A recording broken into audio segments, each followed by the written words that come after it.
Salut, c'est William de Geeky et bienvenue dans la démo d'Asynthly. Je te présente notre logiciel. On est toujours en bêta. On remercie aux dizaines de personnes qui sont en train de l'utiliser au quotidien pour nous aider à l'améliorer. Asynthly, c'est un logiciel, d'accord? Un vrai logiciel SaaS. C'est pas du tout du vibe coding fait avec de l'IA. C'est un vrai logiciel qui te permet de pseudo-anonymiser tous les documents que tu souhaites. Donc, ça va te permettre en fait de minimiser les données qui rentrent dans les intelligences artificielles génératives type ChatGPT, Claude, etc. Ça va te permettre de protéger les données personnelles, sensibles et confidentielles de tes clients, de tes salariés, etc.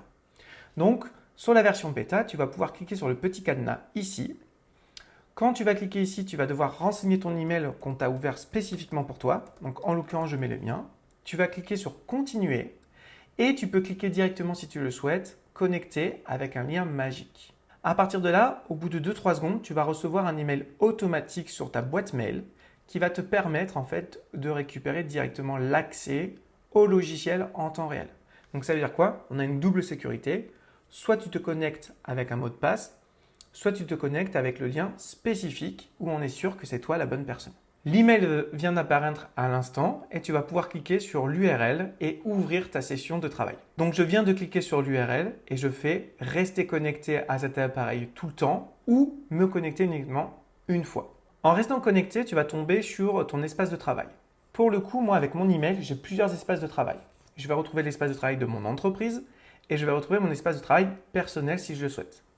Dans le cadre de la bêta, tu peux tester toutes les fonctionnalités à 100% sans problème.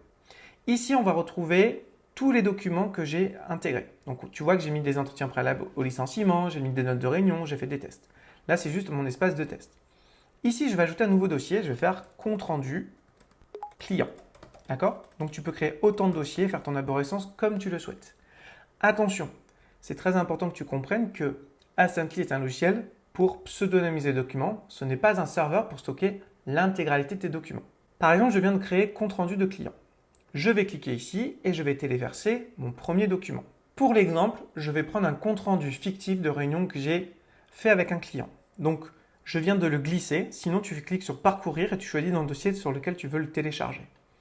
Attention, on est en train d'améliorer tous les jours le logiciel. Peut-être que tu auras des petits changements d'interface, mais on est en train de simplifier le parcours. Par exemple, pour l'instant, pour pseudo-anonymiser tes documents, il faut cliquer sur le bouton.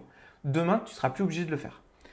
Tu téléverses le document et ici, tu vois que notre logiciel est en train de tourner en automatique sans qu'on ait accès à tes données pour remplacer toutes les données personnelles et sensibles automatiquement. Donc pendant que ça tourne, ça peut durer entre 1 seconde et 10 secondes. Et tu vois, le temps que j'ai fini ma phrase, ça c'est fini. Une fois que le document est pseudo-anonymisé, tu vas pouvoir cliquer sur les 3 petits points et voir les données de masquage. Et là, tu vois qu'on retrouve toutes les informations. Les emails ont été masqués, les IBAN et les numéros de compte bancaire ont été masqués, le nom de l'entreprise avec qui j'ai fait le compte rendu, le nom de la personne, etc. Je te rappelle que c'est un cas d'usage fictif, c'est un faux compte rendu, parce que je ne vais pas te donner des données réelles de mes clients. Si on ouvre le compte rendu initial que j'ai fait à la main, etc., avec mon client, etc., on voit que j'ai 8 pages. On voit qu'il y a plusieurs paragraphes et on voit qu'il y a des données très confidentielles comme l'IBAN, etc. Une fois que j'ai fait ça, j'ai le document original que je sauvegarde sur mon ordinateur ou mon serveur d'entreprise et je vais pouvoir récupérer dans Asynthly la version pseudo-anonymisée. Donc je clique ici, il va me proposer de l'enregistrer sur mon ordinateur, je valide. Et quand je clique dessus, je vais pouvoir voir que toutes les données personnelles et sensibles ont été pseudo-anonymisées. Donc si j'avais fait à la main, tu vois, si je mets organisation 1, qui est le nom de l'entreprise avec qui j'ai travaillé par exemple, si je clique dessus, en fait, tu vas voir que ça a été écrit plus d'une quinzaine de fois. Le fait de faire ça, en fait, me permet de limiter les données qui sont transmises à l'intelligence artificielle générative et donc d'être conforme au RGPD article 5. Donc, une fois que j'ai fait ça, je vais pouvoir aller sur ChatGPT, Claude, Gemini, Mistral, etc. et je vais pouvoir travailler à la main. Après, je te montrerai comment on travaille automatiquement. Donc, je prends le document, je le glisse dans l'IA générative de mon choix. Les données sont pseudo-anonymisées, donc il n'y a aucune donnée qui me bloquerait au niveau du RGPD et je vais pouvoir travailler à ma convenance avec l'IA générative. Pourquoi? Parce que l'IA générative, elle s'en moque que ce soit organisation 1 ou que ce soit le nom de ton entreprise. Elle s'en moque que ce soit la personne 1 ou la personne 2, puisque l'IA, pour qu'elle puisse fonctionner, Elle a besoin de contexte, de comprendre si c'est un individu ou une organisation ou un IBAN de banque, mais concrètement, elle s'en fiche de la donnée réelle. Elle s'en fiche si c'est Martin Dupont ou si c'est Pierre-Paul Jacques. Donc ça, c'est vraiment intéressant de garder cette logique de pseudonymisation. Et maintenant, je vais faire mon travail avec l'IA générative. Par exemple, je vais faire une synthèse d'une page. Donc, il va me faire une synthèse d'une page. On va voir s'il déclenche automatiquement Word ou s'il va me proposer le player. Donc là, il me propose le player. Et là, vous voyez que il m'a remplacé, il m'a gardé les mêmes données de masquage. J'ai même pas eu besoin de lui dire que c'était d'autres données. Une fois que j'ai fini de travailler avec l'IA, je vais pouvoir télécharger mon document en Markdown ou en Word, ou alors je vais copier-coller à la main.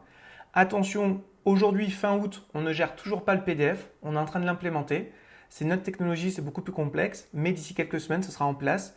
Tu pourras télécharger des PDF, les pseudonymiser automatiquement, etc. Donc là, je vais télécharger un Word dans le cadre de l'exercice. Donc j'ai ouvert la note de synthèse qui a été générée par l'IA et on voit que j'ai tous les éléments avec les éléments pseudo-anonymisés. Donc soit je remplace à la main, soit je remplace automatiquement. Et tout l'intérêt d'Asempli, c'est de pouvoir remplacer automatiquement. Donc je vais retourner dans mon logiciel. Je vais cliquer ici et je vais restaurer le fichier pour pouvoir désanonymiser automatiquement. Je glisse le document. Alors fais attention, pour l'instant, on doit améliorer ça, mais il ne va pas se télécharger. En fait, il est déjà téléchargé. Il faut qu'on améliore le visuel. Tu cliques sur restaurer et il va restaurer l'élément. Donc, je l'enregistre sur mon ordinateur et là maintenant, je peux l'ouvrir et il a désanonymisé tous les éléments comme je voulais. Donc, la puissance de notre logiciel, c'est qu'à la fois, on va permettre aux entreprises de limiter les données personnelles et sensibles et confidentielles qui vont transiter dans les IA génératives et à la fois, on permet aux entreprises qui utilisent des IA gratuites ou qui font des tests ou quoi que ce soit de protéger ces données-là.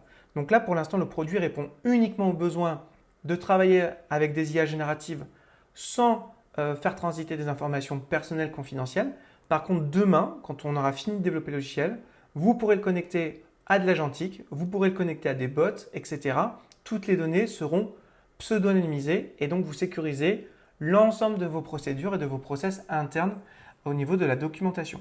Maintenant qu'on a vu comment on pseudonymisait et comment on travaille avec l'IA générative en manuel et comment on récupérait, on restaurait les informations, on va le faire de manière automatique. Ici, vous allez retrouver sur serveur MCP le connecteur pour Claude et ChatGPT.